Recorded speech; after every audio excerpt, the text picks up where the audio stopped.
శ్రీ రామదేవుని పూజా విధానంలో 5 లక్ష్మీ వారాలు, 5 ఆదివారాలు పూజను పూర్తి చేసుకున్న తర్వాత 11వ వారం పూజను ఎలా చేయాలి? మరి 11వ వారం రామదేవుని పూజను చేయటానికి ముందుగా చేసుకోవాల్సిన ఏర్పాట్లు ఏమిటనే విషయాన్ని ఈరోజు వీడియోలో పెడుతున్నానండి. వీడియో ఎక్కడ స్కిప్ చేయకుండా చివరి వరకు చూసినట్లయితే పూజకి ఏమేమి ఏర్పాట్లు చేసుకోవాలనేవి చాలా చక్కగా అర్థమవుతుంది. శ్రీ రామదేవుని పూజా వ్రతం కోసం రాముల వారు సీతమ్మ తల్లి తరలి వస్తున్నారు అన్నట్లుగా ఈ విధంగా నేను దీపపు కుందులకి రాముల వారు సీతమ్మ తల్లిగా చక్కగా తయారు చేశాను. ఇప్పటికి 5 సంవత్సరాల నుంచి మా పిన్ని ప్రతి సంవత్సరం మాఘమాసంలో శ్రీ రామదేవుని పూజను మొదలుపెట్టుకుని పూజను పూర్తి చేస్తుంది. అనగా మాఘమాసంలో 5 లక్ష్మీ వారాలు, 5 ఆదివారాలు పూజను ప్రతి సంవత్సరం కూడా ఆచరిస్తుంది. పూజను పూర్తి చేసుకున్న తర్వాత ప్రతి సంవత్సరం కూడా 5 ముత్తైదులకైనా లేదా 9 ముత్తైదులకైనా సరే భోజనం పెట్టి ఇలా పూజను ముగిస్తుంది. ఇక 5 సంవత్సరాల పూజను పూర్తి చేసుకున్న సందర్భంగా ఈ శ్రీ రామదేవుని పూజా విధానంలో ఆఖరి వారం 11వ వారం రోజున లలితా సహస్రనామం ఇంట్లో లలితా పారాయణం కూడా చేపించుకుంటుందండి.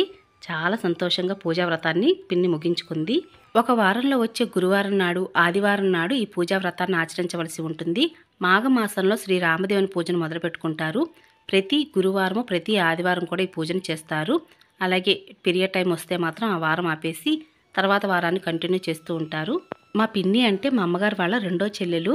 అయితే ప్రతి వారం కూడా అంటే గురువారం నాడు ఒక ముత్తైదుని, అలాగే ఆదివారం నాడు ఒక ముత్తైదుని ప్రతి వారం కూడా పూజా వ్రతాన్ని ఆచరించి కథను చదివి ధూపం వేసి ఒక ముత్తైదువికి తప్పనిసరిగా రామదేవుని పూజా విధానంలో నైవేద్యానికి అంటే ప్రసాదానికి చాలా ప్రాముఖ్యత ఉంది.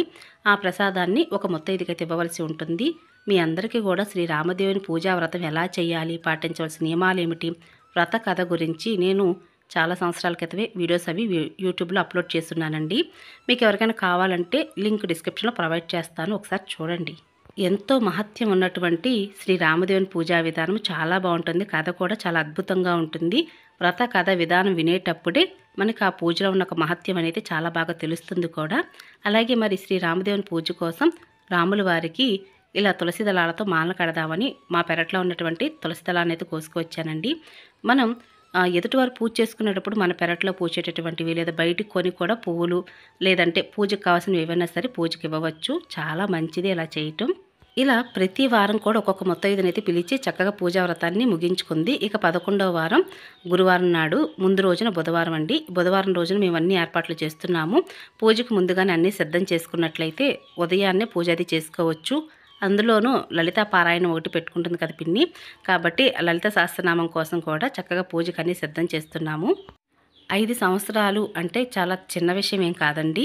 కాబట్టి ప్రతి సంవత్సరం కూడా మాఘమాసంలో ఆదివారము, గురువారము ప్రతి వారం కూడా పూజను చక్కగా పూర్తి చేసుకుంది పిన్ని. ఇక 5 సంవత్సరాలు పూజను పూర్తి చేసుకున్న సందర్భంగా ఇప్పుడు ఇలా పూజ అయితే చేసుకుంటుంది. ఈ సంవత్సరం అయితే 11 మంది ముత్తైదులకి ఆఖరి వారం నాడు తాంబూలం ఇవ్వనుంది. చాలా అద్భుతంగా పూజా వ్రతాన్ని ముగించుకుంది. కాబట్టి ముందుగా పూజా ఏర్పాట్లు ఎవరికైనా కావాలి అంటే మాత్రం ఈ వీడియో తప్పనిసరిగా చూడండి, చాలా యూస్ఫుల్ అవుతుంది. ఈ బ్రాస్ ఐటమ్స్ అన్నీ కూడా పాతకాలం అంటే చాలా బరువు ఉంటాయి. ఎప్పటివో కదా పిన్ని చాలా జాగ్రత్తగా దాచింది. పూజ కోసం అన్ని పూజా సామాగ్రి బయట పెట్టింది. ఇతర సామాన్ అంతా కూడా ముందుగానే అన్నీ శుభ్రం చేసి పెట్టుకుంది. ఇంకా పూజా డెకరేషన్ కావాల్సిన పూజా సామాగ్రి ఏవేవో ఉంటే నా దగ్గరవన్నీ కూడా కొన్ని తీసుకువెళ్ళాను. పూజకి బ్యాక్గ్రౌండ్ డెకరేషన్ అయితే ఇలా రెడీ చేశాము. ఇక అలాగే తులసి కోట వద్ద కూడా పిన్ని ముగ్గులవి పెట్టమంది. ఇక నిండుగా పసుపు రాసి పసుపు కుంకుమ బొట్లతో అలంకరణ చేసి నాకు వచ్చిన ముగ్గులు ఏవో వేసి తులసమ్మను అయితే ఇలా అందంగా రెడీ చేశానండి. మీలో ఎంతమందికి తులసమ్మ దగ్గర అలంకరణ నచ్చిందనే విషయం కూడా కింద కామెంట్ సెక్షన్లో కమెంట్ చేయండి. పిన్ని వాళ్ళు తులసి కోట దగ్గరే కాదండి, గుమ్మాలకు కూడా ఇంకా పెయింట్లు అవి వేయించలేదు. అంటే 2 సంవత్సరాలు అయిందనమాట ఇల్లు కట్టి. కాబట్టి గుమ్మాలకు కూడా అలానే ఉంచుకున్నారు. కాబట్టి గుమ్మాలకు కూడా నిండుగా పసుపు రాసి కుంకుమ బొట్లు పెట్టి వరిపిండితో ముగ్గులు అవి ప్రతి వారం కూడా పిన్ని వేస్తూ ఉంటుంది. చాలా అందంగా ఉంటుంది. నాకు చాలా బాగా నచ్చుతుందండి. గుమ్మానికి పెయింట్లు వేసే కన్నా ఈ విధంగా పసుపు రాసి బొట్లు పెడితే ఇంకా కళగా ఉంటుందేమో అనిపిస్తుంది. పండుగ పర్వదినం అంటేనే మనం నిండుగా అలంకరణ చేస్తూ ఉంటాం. కాబట్టి ఇంక ఇంట్లో ఏదో పూజా కార్యక్రమం అంటే అన్నీ శుభ్రం చేయవలసింది. కాబట్టి ఇల్లు వాకిళ్ళు అన్నీ కూడా శుభ్రం చేసుకుని ముగ్గులు పెట్టుకున్న తర్వాత ఇంకా పూజకు కావాల్సిన పూజా సామాగ్రి ఏమిటనే విషయం ఇక్కడ మీకు చూపిస్తున్నాను. తమలపాకులు, చామంతి పువ్వులు, బంతి పువ్వులు, గులాబీ పువ్వులు ఇలా అనేక రకాల పువ్వులు అనేవి తెప్పించాము. అలాగే పటాలకు అలంకరణ చేయడం కోసం మల్లెపూలు కూడా తెచ్చామండి. ఇప్పుడు మల్లెపూల సీజన్ చాలానే ఉంది కాబట్టి మల్లెపూలు తీసుకున్నాము. చాలామంది కూడా ఇక్కడ అందరం చేరి ఇలా మల్లెపూలను, బంతి పూలని, తులసి దళాలను అయితే కడుతున్నాము. ఇంతకీ వీడియోలో మా పిన్ని కనిపించడం లేదేంటి అని అనుకుంటున్నారా? మా పిన్ని వంటగదికి అంకితం అయిపోయిందండి. ఎందుకంటే మరుసటి రోజున ముత్తైదులను పిలిచి తాంబూలం ఇచ్చి భోజనం పెడదాం అనుకుంటుంది కదా! అందుకు గాను ఏర్పాట్లేవో ఉంటాయి కదా! అవన్నీ చేస్తుంది. కాబట్టి మరుసటి రోజు పూజ అంటే ముందు రోజు చాలా ఏర్పాట్లు చేయవలసి ఉంటుంది. ఇది చింతపండు పులుసండి. అంటే మరుసటి రోజు పులిహోర చేద్దాం అనుకుంటుంది కదా! పులిహోర కోసం అని చెప్పి చింతపండు పులుసు ముందు రోజే ఉడకబెడుతుంది. అలాగే పూర్ణాల పప్పు కోసం పప్పును కూడా ఉడకబెట్టి బెల్లం వేసి అంతా కూడా ఎగరనిచ్చి పప్పుకు ఉండలు అవ్వడానికి జాగ్రత్తగా సోయనంతటిని కూడా రెడీ చేసింది. ఇలాంటి మరెన్నో పనులు కూడా ముందు రోజు చాలానే చేయవలసి ఉంటుంది. కాబట్టి ఇంకా వంటగదికి అంకితం అయిపోతుందనమాట పిన్ని మాత్రం. ఇంకా దీంతో పాటుగా మేమైతే గోరింటాకు పెట్టుకుందాం అనుకున్నామండి. కాబట్టి 2 రోజులు ముందుగానే గోరింటాకు ప్లాన్ అయితే ఉంది. అందుకని నేనేం చేశానంటే చెట్టు నుండి ముందుగానే కోసుకొచ్చేసి మిక్సీ వేసి రుబ్బి చేతిలో పెట్టేసుకున్నాను. బుధవారం నాడైతే గోరింటాకు పెట్టుకోవడం కుదరదండి. అందుకని మంగళవారం నాడే ఈ గోరింటాకు పెట్టుకోవడం అన్నీ కూడా ముగించేసుకున్నాము.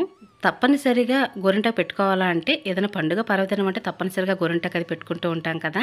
అందులోని ఇంట్లో ఇలా పూజ చేసుకుంటున్నామంటే తప్పనిసరిగా గోరింటాకు పెట్టుకోవాల్సిందే. ఇక అలాగే గోరింటాకు అయితే ముందుగానే అక్కడ మిక్సీ వేసి పక్కన పెట్టుకున్నానండి. చక్కగా కాసేపటికైతే కొద్దిగా నలుపు రంగులోకి వస్తుంది. మీలో ఎంతమందికి ఇలాగా ఏదైనా పూజా కార్యక్రమం అన్నా, పండుగ అయినా సరే గోరింటాకు పెట్టుకోవాలంటే ఇష్టము అనే విషయాన్ని కూడా కింద కామెంట్ సెక్షన్‌లో కామెంట్ చేయండి. ఎందుకంటే మీ అభిప్రాయం తెలుసుకోవడం నాకు చాలా ముఖ్యమండి. ఇక ఇక్కడ మీరు చూస్తున్నది ఇక పూజ కోసం మరుసటి రోజున బుధవారం నాడు ఇక నేను ముందుగానే చెప్పాను కదండీ! శ్రీ రామదేవుని పూజ కోసం సాక్షాత్తు స్వామి అమ్మవార్లను ఇంటికి ఆహ్వానిస్తున్నట్లుగా ఇలా దీపపు కుందులకి నేను అలంకరణ అయితే చేశాను. నాకు కొంచెం ఈజీయేనండి. నేను ఎక్కువగా రెడీ చేస్తూ ఉంటాను.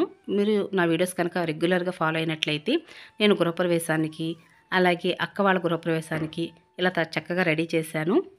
ఇంకా రెడీ చేయడం కోసం అయ్యవారిని, అమ్మవారిని తయారు చేయడం కోసం కిరీటం, అలాగే పువ్వుల మాలలు వేయడానికి ఇటువంటి వస్తువులన్నీ కూడా మన మార్కెట్‌లో అవైలబుల్‌గా దొరుకుతున్నాయి. ఇవి నేను నీరస్ కలెక్షన్‌లో తీసుకున్నానండి. మీలో ఎవరికైనా కావాలంటే వారి డీటెయిల్స్ అన్నీ కూడా డిస్క్రిప్షన్‌లో పెడతాను. ఒకసారి చూడండి. ఇక్కడ దీపపు కుందులు చూస్తున్నారు కదా! పెద్దగా ఉన్నాయి కాబట్టి పార్ట్‌లుగా మనం ఓపెన్ చేసేసి చక్కగా ఉపయోగించుకోవచ్చు. చిన్న దియ్యగా చేయవచ్చు, పెద్దగా ఉపయోగించుకోవచ్చు. కాబట్టి ఇటువంటి పెద్ద పెద్ద దీపపు కుందులు ఉన్నప్పుడు ఇంట్లో అనేక రకాలుగా ఉపయోగించవచ్చు. సరే నేనేం చేశానంటే అయ్యవారిగా తయారు చేద్దాము.